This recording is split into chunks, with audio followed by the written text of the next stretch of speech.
Alexa Criollo, Epic Financial Strategies, and today we're going to talk about 3 things you need to know before buying whole life insurance, especially if you're a business owner or entrepreneur, so you want to listen to this video.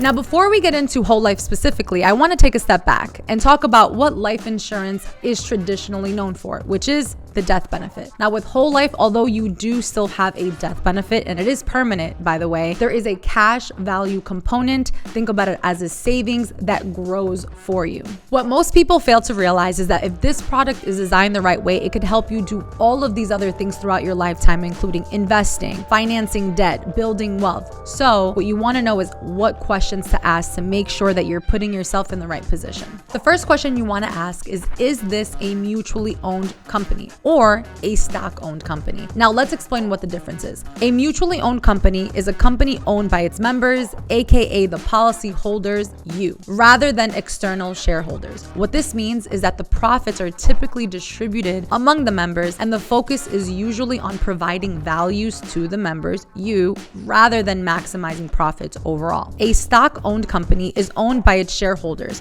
who have purchased stock in the company.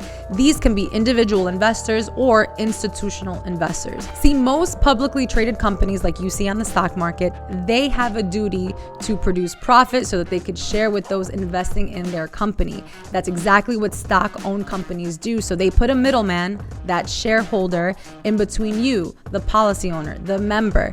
What mutual companies do is they have a focus on giving you that shared profit so that you win. Question number 2, is it a non-direct or a direct recognition policy? See, a non-direct recognition policy means that the presence of a policy loan does not affect how dividends are calculated or credited to the policy. So even if you have an outstanding loan against your policy, you receive dividends based on the policy's full cash value as if no loan exists.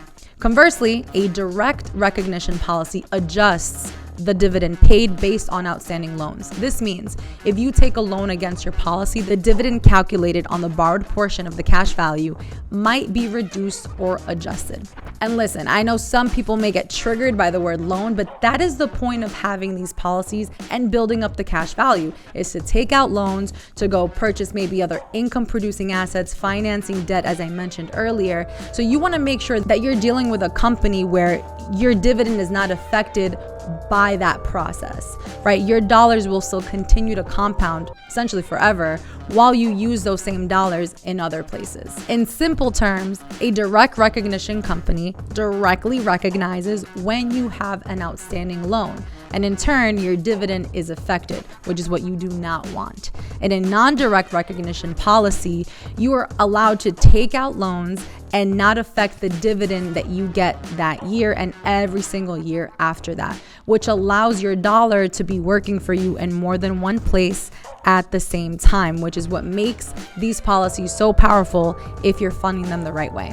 And question number 3, can I overfund? Now, what does overfunding mean? It means that you're allowed to put in more premiums than is required for the death benefit. Some of you may ask, why would you even do that? And the reason is because in doing that and having that flexibility, you get to accelerate the cash value growth in order to have more available for other endeavors, investments, financing debt. I'll say it again, using your dollar in more than one place at the same time. Because remember, based on the last 2 things we spoke about, if it is a non-direct recognition policy, you're able to still benefit from those dollars, not just in your policy, but in what you choose to invest it in outside of the policy. And see, traditional whole life policies have a premium that you pay either monthly, quarterly, annually, and there's no flexibility with that number. Meaning even if you wanted to put more money into the policy, you wouldn't be able to. So you want to make sure that when you're sitting down and speaking to someone about setting up this policy the right way, that you do have some flexibility. It should have a ceiling and it should have a floor. Now, to put all these 3 components together, I can think of a perfect example of a client I know that had $300,000 in his cash value life insurance policy, whole life.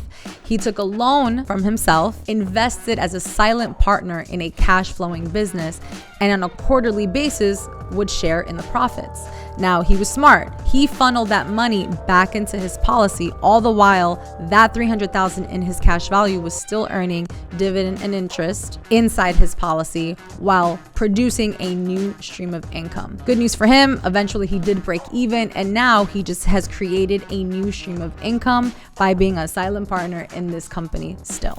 If you want to learn more about how life insurance can be a powerful financial tool, I have a gift for you. If you go in the description below, click it, you'll get access to our virtual training that goes into a deep dive of all the different ways that life insurance can accelerate your wealth building journey.